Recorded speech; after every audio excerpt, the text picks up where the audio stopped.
Hola, ¿cómo están ustedes? Vamos a comenzar entonces con potencia en corriente alterna. La potencia en corriente continua es muy fácil de determinar porque esta fuente, este es un circuito de corriente continua, esta fuente es constante, ya no varía en el tiempo y esta es una resistencia que es la que consume potencia. Y bueno, esa potencia es I cuadrado por R o B cuadrado sobre R, o si usted quiere, inclusive B por I. No sucede así para el caso de la corriente alterna, que puede tener esta forma de onda o esta forma de onda. ¿Por qué? Porque aquí los valores de tensión o de corriente varían en el tiempo. Y entonces, ¿qué valor uso? El valor máximo, el valor promedio. No puedo usar el valor promedio porque esta área es igual a esta área y el promedio es cero, igual que aquí. El valor promedio entonces no es útil. Se usa entonces lo que se denomina root b square, raíz media cuadrática, que en castellano es valores eficaces. ¿Qué es lo que persigue el valor eficaz? Responder a esta pregunta.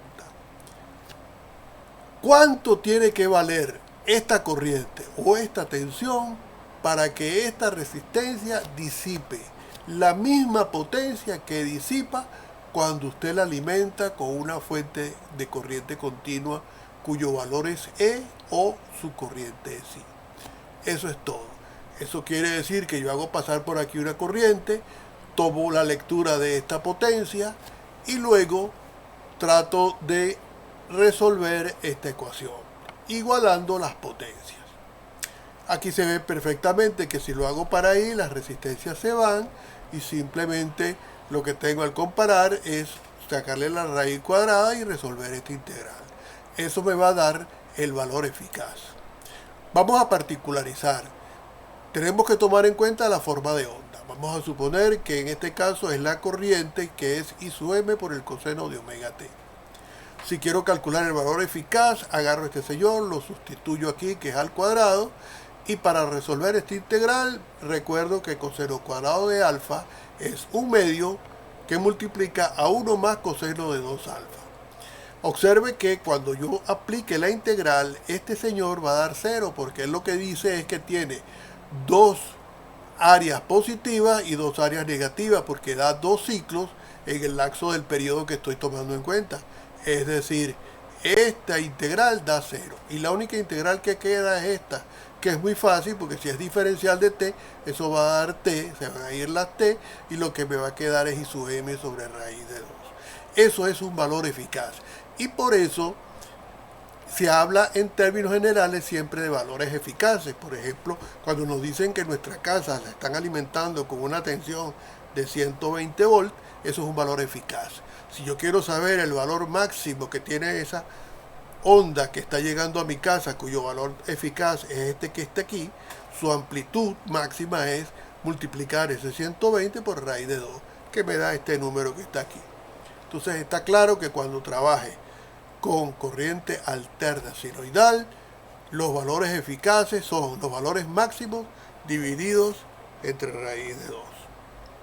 Vamos entonces aquí a hablar de la potencia en corriente alterna. Esto puede ser una empresa, puede ser su casa, incluso puede llegar a ser una ciudad. Y la potencia que varía en el tiempo es Bt por It.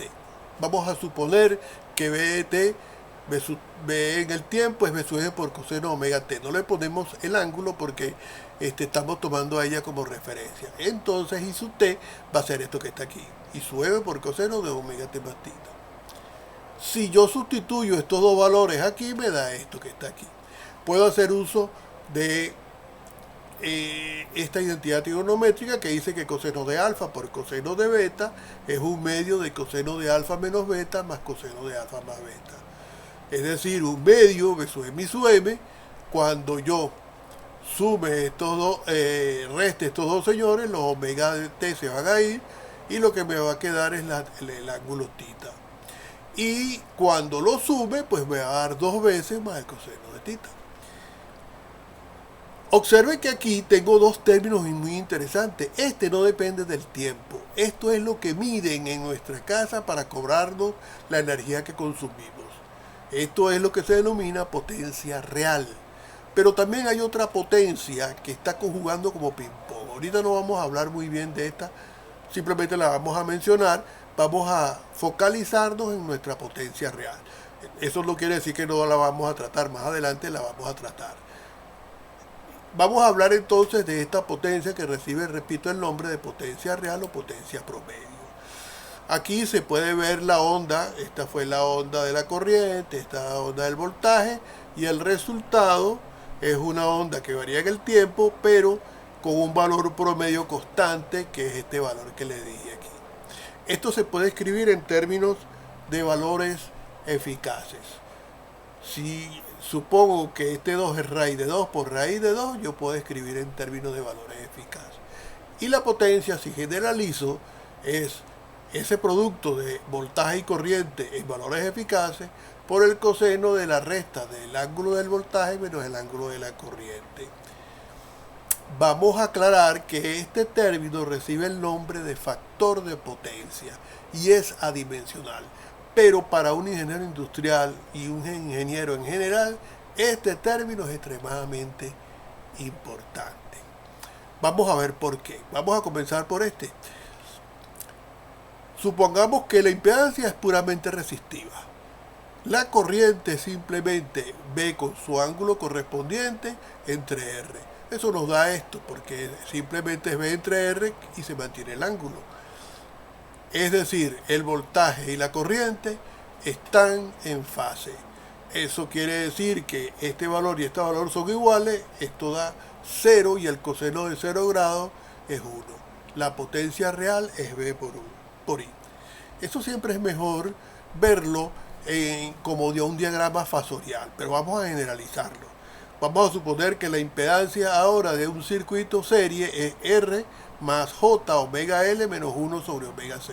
Es decir, agregamos aquí una inductancia y un condensador. Eso quiere decir que la Z tiene un ángulo que es omega L menos 1 sobre omega C sobre R, porque recuerden que esta es la parte imaginaria sobre la parte real. ¿Cómo podemos ver esos diagramas? Ya vimos que cuando es R, están en fase B entre I, mientras que cuando predomina la L y la quito, que lo que queda es J omega L, esto sería omega L con un ángulo de 90 grados. Para calcular la B es B entre ese ángulo, eso me va a dar un ángulo negativo para la corriente. El coseno de 90 grados es 0. Eso quiere decir que la inductancia no consume potencia. Igual para el caso del condensador, solo que aquí, como esto era menos J sobre omega C, al hacerlo arriba, pues el ángulo va a dar positivo. Y tenemos que la corriente para el caso del condensador adelanta al voltaje 90 grados, mientras que aquí lo atrasa. Vamos nuevamente a nuestro circuito RLC.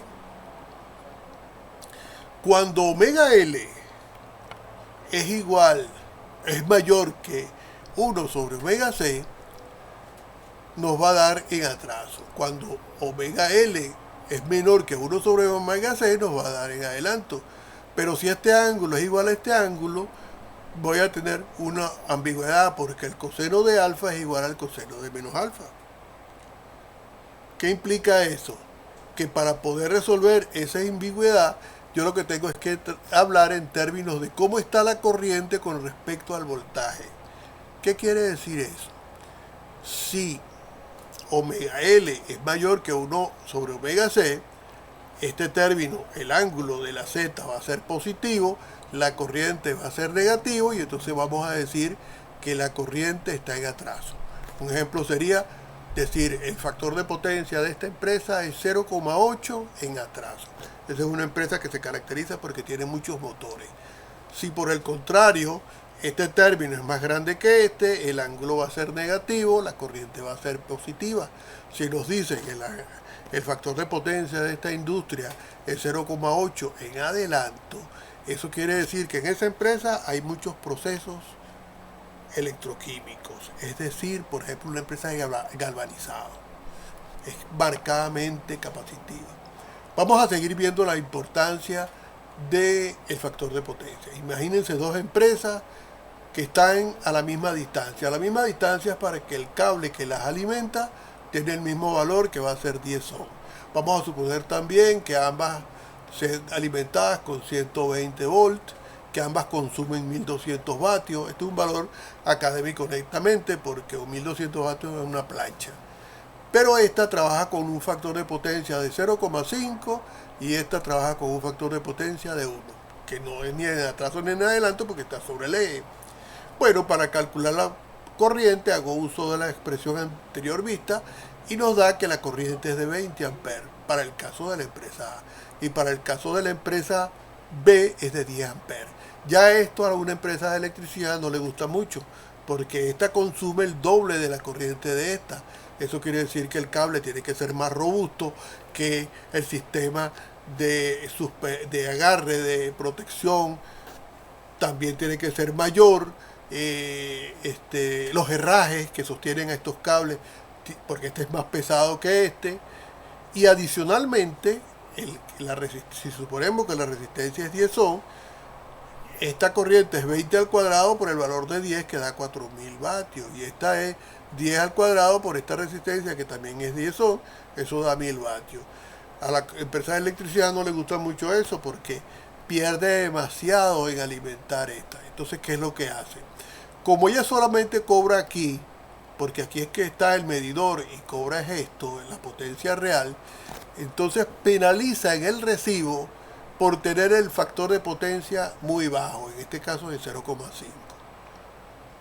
Y le hace un recargo a la factura. Bueno, y esto va a seguir en la próxima clase. Que estén bien.